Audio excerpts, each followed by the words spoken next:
Yes news में आप सभी दर्शकों का स्वागत है। मैं आपके साथ इलियास बड़ेघर। आइए देखते हैं आज की खबर क्या कहती है। ಶಿವಾನಂದ ಕುಂಡ್ರಿಸಿದ ಗಿರಾಕಿಗಳ್ರವು ಇವು ಗಿರಾಕಿಗಳು ಯಾರು ಕೊಡ್ಸಾರ? ಶಿವಾನಂದ್ ಉರ್ಫ್ ಹಸಡದ ಪಾಟೀಲ್ ಅವ ಕುಂಡ್ರಿಸಿದ್ದವು ಎಲ್ಲ ತಂದು. ಈ ಶಿವಾನಂದ ಪೈಲೆ ಆರೋಗ್ಯ ಮಂತ್ರಿ ಇದ್ದಲ್ಲ, ಯಾಕೆ ಅವಾಗ ಮೆಡಿಕಲ್ ಕಾಲೇಜ್ ಮಾಡಲಿಲ್ಲ? ಪ್ರಯತ್ನ ನಾನು ಬೇಕು, ಎಮ್.ಎಲ್.ಎ ಇದ್ದ ಪ್ರಯತ್ನ ಪಟ್ಟೈತಾಳೆ. ಒಬ್ಬ ಮಂತ್ರಿ ಆದ ಪ್ರಯತ್ನ ಪಡ್ತಾನ್ರಿ, ಅವನ ಕೈಗಿರ್ತದೆ. ಅಲ್ಲಿ ಸುಧಾಕರ್, ಡಾಕ್ಟರ್ ಸುಧಾಕರ್ ಚಿಕ್ಕಬಳ್ಳಾಪುರಕ್ಕೆ ಮೆಡಿಕಲ್ ಕಾಲೇಜ್ ಮಾಡಲಿಲ್ಲ, ಅವನು ಆರೋಗ್ಯ ಮಂತ್ರಿ ಇದ್ರು. ಏನೂ ಮಾಡಬೇಕಾಗಿತ್ತು ಶಿವಾನಂದ ಪಾಟೀಲ. ಅವ್ರು ಏನಾಗಿತ್ತು ಶಿವಾನಂದ ಪಾಟೀಲಿಗೆ? ಭಯ. ಎಲ್ಲರೂ 14 ಜನ ಮೆಡಿಕಲ್ ಕಾಲೇಜ್ ತೊಗೊಂಡ್ರೆ, ಎಮ್.ಬಿ. ಪಾಟೀಲ್ ತೊಗೊಂಡ್ರೆ ಇಡೀ ಜಿಲ್ಲಾ ಕ್ಲಿಪ್ನಾಗ ಹೋಗ್ತದೆ. ಭಯ ಪಾಪ ಶಿವಾನಂದ ಪಾಟೀಲ್. ಅವ ಏನೋ ಸಂಘ ಸಂಸ್ಥೆ ಏನಾರು ಕಡೆ, ಅದೇ ಡಿಸೀಸ್ ಬ್ಯಾಂಕ್ ಅಲ್ಲೇ ಹೊಡ್ಕೋತ ಕೂತಾನ. ಅಪ್ಪ ಮಗಳು ಮಗ ಎಲ್ಲ ಕೂಡಿ ಬೆಣ್ಣೆ ತಿನ್ಕೋತ ಪ್ರಾಯಶಃ ಬಡಮಟ್ಟು ಅಂತ ಭಾವಿಸ್ತೇನಂತ ಭಾಷಣ ಹೊಡಿತಾನ. ಈ ಉಪವಾಸ ಕುಂಡ್ರಿಸೋನು ಇವನೇ ದಿನ ಸಂಜೆ ಮುಂದೆ ಹೋಗಿ ಎಣಿಸಿ ಬರ್ತಾರೆ ಪಗಾರ. ಉದ್ದೇಶ ಏನು? ನೆಗೆಟಿವ್.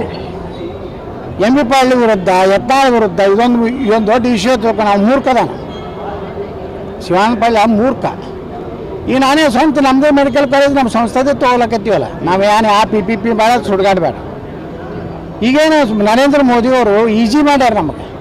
ಅಲ್ಲ, ನೀವು 500 ಕೋಟಿ ಇನ್ವೆಸ್ಟ್ ಮಾಡ್ತೀರಿ ಅನ್ನೋ ವಿಚಾರ ಬಂದಾಗ ಹೌದು, 500 ಕೋಟಿ ಯಾಕೆ ಮಾಡಬಾರ್ದು? ಅಲ್ಲ, ನೀವು ಮಾಡ್ತೀರಿ ಅಂದಿದ್ದಕ್ಕೆ ಇದು ಹೌದು. ನಮ್ಮ ಜಿಲ್ಲೆ ಜನರಿಗೆ ಅನುಕೂಲ ಆಗ್ತದೆ. ನಾವೊಂದು 5 ಮಕ್ಕಳಿಗೆ, ಬಡ ಮಕ್ಕಳಿಗೆ, SC ST ಹುಡುಗರಿಗೆ, ಲಿಂಗಾಯತರು, ಯಾವ ಅತ್ಯಂತ ಗುಡಿಸಲ್ದಾಗಿರೋರು ಮೆರಿಟ್ ಇದ್ದವ್ರು ನಾ ಪೊಕಟ್ ಕಲಿಸ್ತೀನಪ್ಪ 5 ಮಂದಿಗೆ ನಮ್ಮ ಸಿದ್ದೇಶ್ವರ ಸಂಸ್ಥೆಯಿಂದ. ನಾ 500 ಕೋಟಿ ರೂಪಾಯಿ ನಾ ಬಂಡವಾಳ ಹಾಕ್ತೇನೆ ನಮ್ಮ ಸಿದ್ದೇಶ್ವರ ಇದನ್ನು. ಇಲ್ಲಿ ಸಾವಿರಾರು ಮಕ್ಕಳಿಗೆ ನಾನು ನೌಕರಿ ತೊಗೋತೀನಿ. ಆ PPP ಮಾಡಲ್ದಾಗ ನಾವು ಗೌರ್ಮೆಂಟ್ ಸ್ಕೇಲೇ ಕೊಡಬೇಕಾಗ್ತದೆ. ಸರ್ಕಾರದ ಪಾಲು ಎಲ್ಲಿರ್ತದಲ್ಲ ಅಲ್ಲಿ ಸರ್ಕಾರದ ನಿಯಮಾವಳಿ ಪ್ರಕಾರನೇ PPP ನಡಿಬೇಕಾಗ್ತದೆ. ಲೆಕ್ಚರರ್ಗಳಿಗೆ, ಪ್ರೊಫೆಸರ್ಗಳಿಗೆ ಎಷ್ಟು ಪಗಾರ ಕೊಡ್ಬೇಕು ಅಷ್ಟೇ ಕೊಡ್ಬೇಕು. ನಾವು ರಿಸರ್ವೇಷನ್ ನಾವು ಮೇಂಟೈನ್ ಮಾಡಬೇಕು. SC ST ಜನಾಂಗದವ್ರಿಗೆ ಎಷ್ಟು ನೌಕರಿ ತೊಗೋಬೇಕು, ಹಿಂದುಳಿದ ವರ್ಗದವ್ರಿಗೆ ಎಷ್ಟು ನೌಕರಿ ತೊಗೋಬೇಕು, ಏನು ಲಿಸ್ಟ್ ಐತಿ ಅದ್ರ ಪ್ರಕಾರ ಮಾಡ್ಬೇಕು. ನಾನು ರಿಸರ್ವೇಷನನ್ನು ಬಿಡ್ಲಕ್ಕಾಗೋದಿಲ್ಲ. ಒಪ್ಪಂದ ನಾವು ವಿಧಾನಸಭೆದಾಗ ಹೇಳಿದ್ನಲ್ಲಿ. ಹೌದು ಸರ್, ಆರಂಭದಲ್ಲಿ ಏನಾಯ್ತು ಸರ್? PPP ಅಂದಾಗ ಯಾರು ಇದು ಮಾಡಲಿಲ್ಲ ಸರ್. ನೀವು ಸದನದಲ್ಲಿ ಹೇಳಿದಿಲ್ಲ ಸರ್. ಅವಾಗ ನಾನೇ ಪ್ರಶ್ನೆ ಕೇಳಿದಾರೆ ಸದನದಾಗ. ಸರ್ಕಾರ ನಾನು ಕೇಳಿದ ಪ್ರಶ್ನೆ ಏನು? ಸರ್ಕಾರಿ ಮೆಡಿಕಲ್ ಕಾಲೇಜು ನಾ ಕೇಳಿದ ಪ್ರಶ್ನೆ ನೀವು ತೆಗೆದು ನೋಡ್ರಿ. ಸರ್ಕಾರಿ ಮೆಡಿಕಲ್ ಕಾಲೇಜ್ ಆಗ್ಬೇಕಂತ ನಾ ಕೇಳೀನಿ. ಅವರು ಡಾಕ್ಟರ್ ಶರಣಪ್ರಕಾಶ್ ಪಾಟೀಲ್ ಏನು ಹೇಳಿದ್ರು? ನಮ್ಮ ಆರ್ಥಿಕ ಪರಿಸ್ಥಿತಿ ಅದು ಸರಿ ಇಲ್ಲ, ಸರ್ಕಾರ ನಾವು ಆಗೋದಿಲ್ಲ, PPP ಮಾಡಲ್ದಲ್ಲಿ ನಾವು ಮಾಡ್ತೀವಿ, ಯಾರು ಪಾರ್ಟಿಸಿಪೇಟ್ ಮಾಡೋರು ಅದಾರ ಅವರು ಮಾಡ್ಬೋದು ಅಂತ ಹೇಳಿದ್ರು. ಅವಾಗ ನಾ ಹೇಳಿದೆ, ನಾವು BLD ಸಂಸ್ಥೆ ಒಂದು ಐತಿ ಬಿಜಾಪುರನಾಗ, ನಮ್ಮದು ಒಂದು ಸಿದ್ದೇಶ್ವರ ಲೋಕ ಕಲ್ಯಾಣ ಟ್ರಸ್ಟ್ ಅಂತ ಐತಿ, ನಮ್ಮದು ಹಾಸ್ಪಿಟ್ಲ್ ಅದಾವು. ನಾವು 500 ಕೋಟಿ ರೂಪಾಯಿ ಇನ್ವೆಸ್ಟ್ಮೆಂಟ್ ಮಾಡಿ PPP ಮಾಡಲ್ದಾಗಿದ್ರು ಬಿಜಾಪುರನಾಗ ಮಾಡಿದ್ರೆ ನಮ್ಮ ಸಾವಿರಾರು ಹುಡುಗರು ನಮ್ಮ ಬಿಜಾಪುರ ಜಿಲ್ಲಾದವ್ರು ನೌಕರಿ ಸಿಗ್ತಿತ್ತಿಲ್ಲ.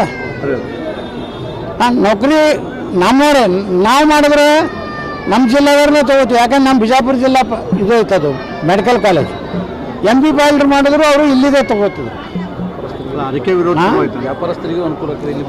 ಎಲ್ಲರಿಗೂ ಮೆಡಿಕಲ್ ಕಾಲೇಜ್ ಈಗ BLD ಆಗಿದ್ರಿಂದ ಎಷ್ಟು ಅನುಕೂಲ ಆಗಿದೆ. ಆಲೆಮ್ಮಿನ ಅದೊಂದು ಸಾಲ ಐತಿ. ಈಗ ನಮ್ಮದೊಂದು ಆಯ್ತು ಅಂದ್ರೆ, ನಮ್ಮದು ಮೆಡಿಕಲ್ ಕಾಲೇಜ್ ಆಯ್ತು ಅಂದ್ರೆ ನಮ್ಮ ಬಿಜಾಪುರದ ಜನರಿಗೆ ನೂರಾರು ಹುಡುಗರಿಗೆ ನೌಕರಿ ಆಗ್ತದೆ. MBBS ಸೀಟ್ ಸಿಗ್ತದೆ. ನಾಳೆ MBBSಕ್ಕೆ 5 ಹುಡುಗರು ನಾ ಪುಕ್ಕಟ್ ತೊಗೋತೀನಿಪ್ಪ, ದತ್ತಕ್ಕೆ ತೊಗೋತೀನಿ. ಗುಡ್ಸಲ್ದಾಗಿರುವ 95% ಮಾಡಿದ ಹುಡುಗದಾನ, ಅವನಿಗೆ ಸಿಗೋದಿಲ್ಲ ಸೀಟ್. ನಾ ಪೂರ್ತಿ ಅದು 1-1.5 ಕೋಟಿ ರೂಪಾಯಿ ಏನೊಂದು ಫೀ ಅದಲ್ಲ ಮಾಫ್ ಮಾಡ್ತೀನಿ. ನನಗೆ ಬರುವಂಥ ಆದಾಯದಲ್ಲಿ ಅದನ್ನು ಇದು ಮಾಡಿ 5 ಮಕ್ಕಳಿಗೆ ನಾನು ಕಲಿಸ್ತೀನಿ.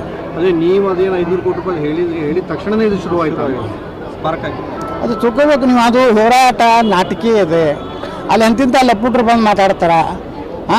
ಅವ್ರದ್ದು ಏನು ಕೆಲಸ ಐತಿ? ಸುಮ್ಮನೆ ಬರ್ತಾರೆ ಮಕ್ಕಳು. ಭಾಷಣ ಮಾಡೋಕ್ಕೆ ಏನೈತಿ ರೀ? ಭಾಳ ಮಂದಿ ಭಾಷಣ ಮಾಡೋರು ಅದಾರ, ಮಾಡಿ ತೋರಿಸ್ರಪ್ಪ. PPP ಮಾಡಲ್ಲ. ಮೊನ್ನೆ ಸಿದ್ದರಾಮಯ್ಯನವ್ರು ಬಾಯಿಗೆ ಬಂದಂಗೆ ಬೈದು ಗೆಟೌಟ್ ಅಂತಾರೆ. ಇಲ್ಲ, ಬೈದು ಕಳ್ಸ್ಯಾರಿಲ್ಲ ರೀ, ಬರಬೇಡಿರ್ತಾರೆ. ಇನ್ನೇನು ಬೈತಾರೆ? ಒಂದು ವೇಳೆ ಶಿವಾನಂದ ಪಾಟೀಲ್ ಪ್ರಯತ್ನ ಮಾಡ್ಲಕತ್ತಲ್ಲ, ಇದೆಲ್ಲ ನಾಟಕ. ಇದು ಶಿವಾನಂದ ಪಾಟೀಲ್ ಯಾವ ಉದ್ದೇಶನೂ ಸರಿ ಇಲ್ಲ. ಏನು ಯಾವ ಸಂಘ ಸಂಸ್ಥೆ ಕಟ್ಟ್ಯಾನ್ರಿ ಬಿಜಾಪುರನಾಗ? ಅದೇ ಡಿ ಸಿ ಸಿ ಬ್ಯಾಂಕ್ ಅದು ಸರ್ಕಾರದ ನಬಾರ್ಡ್ದು ಕಡಿಮೆ ಬಡ್ಡಿ ರೊಕ್ಕ ಬರ್ತದೆ. ಸೂಟ್ ಆಗೋಣ ತಾನು ಇಟ್ಟು ಖಾತೆ ಒಳಗೆ ಸೇರಿಸಿರ್ತಾನೆ, ಮಾಪ್ ಮಾಡ್ಕೊತಾನೆ, 0% ಇಂಟ್ರೆಸ್ಟ್ನಾಗ ತಾನೇ ತೊಗೊಂಡಿರ್ತಾನೆ. ಇಟ್ಟು ನಾಟಕ ಮಾಡ್ಕೊತು ಭಾಷಣ ಮಾಡ್ಕೊತ ಹೊಂಟಾಗ ಸರ್ ಹಂಗೆ ನೋಡಿದ್ರೆ ನೀವು ಏನಾದ್ರು ಶಿಕ್ಷಣ ಸಂಸ್ಥೆ ಕಟ್ಟಿದ್ರೆ ಜೀವನ ಪಡ್ಲಿ 30 ವರ್ಷ ಆಯ್ತಪ್ಪ. ಮೆಡಿಕಲ್ ಕಾಲೇಜ್ ಮಾಡಿದ್ರೆ, ಯಾವ್ದಾರ ಬಡವರು ಒಂದು ಗೋಶಾಲೆ ಮಾಡಿದ್ರೆ, ಒಂದು ಸಣ್ಣ ಹಾಸ್ಪಿಟ್ಲ್ ತೆಗೆದ್ರೆ ಬಿಜಾಪುರ ಇಲ್ಲ. ಜನ ಹುಚ್ಚದಾರ ಅವನೇ ಹುಲಿ ಇಲಿ ಅನ್ಕೋತ ಆಡ್ತಾವೆ. ಸರ್ ಸರ್ ಈಗಲೂ ಏನು PPP ಆಗುತ್ತೆ ಸರ್ಕಾರದಿಂದ ಆಗುತ್ತೆ? ನಮಗೆ PPP ಆಗಲಿ ಸರ್ಕಾರರೇ ಆಗಲಿ ಒಟ್ಟು ಮೆಡಿಕಲ್ ಕಾಲೇಜ್. ಸರ್ ಮೊದಲು ಆಗ್ರಹ ಮಾಡಿದ್ರು ನೀವೇ ಸರ್ ಸದನದಲ್ಲಿ ಸರ್ಕಾರ ನಾನೇ ಮಾಡಿದೆ, ಅವ್ನು ಸುಧಾಕರ್ ಇದ್ದಾಗ ನಾನೇ ಬೆನ್ನ ಹತ್ತದವ. ಗೌರ್ಮೆಂಟ್ ನಾನು ಪ್ರಶ್ನೆ ನೀವು ಓದಿಬಿಡ್ರಿ, ಕ್ಲಿಯರ್ ಐತಿ. ಸರ್ಕಾರಿ ವೈದ್ಯಕೀಯ ಕಾಲೇಜು ಅತ್ತೆ PPP ಮಾಡೋಣ ಒಂದು ಸ್ವಾಗತ ಮಾಡೀನಿ. ಯಾರು ಬೇಕಾದ್ರೂ ಇಡೀ ದೇಶನಾಗ ಯಾರು ಬೇಕಾದ್ರೂ ಪಾರ್ಟಿಸಿಪೇಟ್ ಆಗ್ಬೋದು ಅಂತ ಚರಣ್ ಪ್ರಕಾಶ್ ಹೇಳಿದ್ರು. ಇವತ್ತು ನನಗೆ ಸಿಗ್ಬೋದು, ಮತ್ತೊಬ್ಬ ಪ್ರಭಾಕರ್ ಕೋರೆಗೆ ಸಿಗ್ಬೋದು, ಶ್ಯಾಮ್ನೂರು ಶಿವಶಂಕರ್ ಸಿಗ್ಬೋದು. ಯಾರ್ದು ಹೆಚ್ಚು ರಾಜಕೀಯ ಪ್ರಭಾವ ಸಿಗ್ತೈತೆ. ಆದ್ರೆ ಅದು ಸಿಕ್ಕರೂ ಸಹಿತ ನಾವೊಂದು ಮೆಡಿಕಲ್ ಕಾಲೇಜ್ ಬೇರೆ ಮಾಡ್ಲಕತ್ತೀವಿ. ನಮ್ಮ ಮೆಡಿಕಲ್ ಕಾಲೇಜ್ ನಡೆಯುತ್ತೆ ಅಲ್ಲಿ ನಾವು ಈಗಲ್ಲಿ ಡಿಕ್ಲೇರ್ ಮಾಡಿ 5 ಬಡ ಮಕ್ಕಳಿಗೆ ನಾವು ಫ್ರೀ ಕೊಡ್ತೀವಿ. ಈಗ MB ಏನೋ ಕೊಲ್ಲಕತ್ತಾರ, ಹಂಗೆ ನಾವು ಕೊಡ್ತೀವಿ. ಸರ್ ಈಗ ಅನ್ವೇಷಣೆ ಏನು ಮಾಡಬಾರ್ದಾರ ನಾವು? ಅಲ್ಲ ಸರ್, ನೀವು ಮಾಡ್ತೀರ ಅನ್ನೋ ಕಾರಣಕ್ಕೆ ವಿರೋಧ ಮಾಡ್ತಾರೆ. ಯತ್ನಾಳ್ ಇನ್ವೆಸ್ಟ್ಮೆಂಟ್ ಮಾಡ್ತೀನಿ ಅಂದಕೊಂಡು ಶುರು ಆಯ್ತು ಹೋರಾಟ ಅಂತ. ನಾನು 500 ಕೋಟಿ ರೂಪಾಯಿ ಇನ್ವೆಸ್ಟ್ ಮಾಡೋದಿಲ್ಲ ಇವತ್ತು ಹೇಳ್ತೀನಿ. ಮುಂದೆ ಹೋರಾಟ ನಿಲ್ಲಿಸೋದಲ್ಲ. ನೀವು ನಿಂದ್ರಿಸ್ತೀರ ಹೋರಾಟ? ಯತ್ನಾಳ್ ಅವರು ವಿರೋಧ ಮಾಡೋ ಇಲ್ಲ, 500 ಕೋಟಿ ರೂಪಾಯಿ ನಾನು ಇನ್ವೆಸ್ಟ್ಮೆಂಟ್ ಮಾಡೋದಿಲ್ಲ ಅಂತ ವಾಪಸ್ ತಗೋತೀನಿ. ಅವ್ರು ಬಿಡುದೇ ಇಲ್ಲ, ಅವ್ರಿಗೆ ದಿನ ಪಗಾರ ಬರ್ತೈತೆ ನಮ್ಗೆ ಜಾನ್ ಪಾಡ್ಲಿದ್ದು. ಸರ್ ಈಗ ಅಧಿವೇಶನದಲ್ಲಿ ಹೋರಾಟ जैसा कि आप सब जानते हैं कि आप सभी का प्यार हमारे साथ कायम है। इसी तरह से हमारे इस चैनल को प्यार करते रहिए और हमारी सारी खबरों को लाइक, शेयर और सब्सक्राइब करना ना भूलिए। हमारा यही मकसद है कि आपको हर खबर जो है जैसा है वैसा ही आपको हम दिखाते रहेंगे, ना किसी का पक्ष लेंगे, ना किसी के विरोध में जाएंगे। हमारे कदम सच के साथ।